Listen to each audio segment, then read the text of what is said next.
Narito ang 10 katotohanan sa buhay ng tao na ayaw tanggapin ng karamihan. Mga bagay na totoo pero madalas tinatanggihan o ipinagwawalang bahala. Una, lahat tayo ay may hangganan. Hindi tayo mabubuhay magpakailanman. Kailangan nating pahalagahan ang oras. Pangalawa, hindi lahat ng gusto mo makukuha mo kahit anong sipag at dasal. May mga bagay talagang hindi para sa'yo. Pangatlo, masipag ka man, may ibang masuunlad kaysa sa'yo dahil ang buhay ay hindi patas. Minsan swerte, minsan naman masama. Pang-apat, may mga taong hindi ka talaga magugustuhan kahit anong bait mo. Hindi mo mapipilit sa lahat. Natanggap ka. Ikalima, hindi mo kontrolado ang lahat.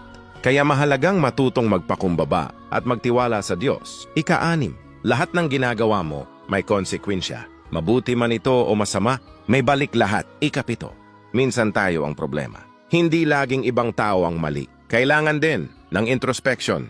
Ika-walo, ang tunay na kaligayahan ay hindi lang galing sa pera o tagumpay. Kadalasan, ito ay galing sa simpleng buhay at relasyon. Ika-siyam, hindi ka laging tama. Mahalaga ang makinig, matuto at tumanggap ng pagkakamali. Pang-10, mabilis lumipas ang panahon, kaya't habang may pagkakataon ka pang magmahal, gumawa ng mabuti at mamuhay ng totoo.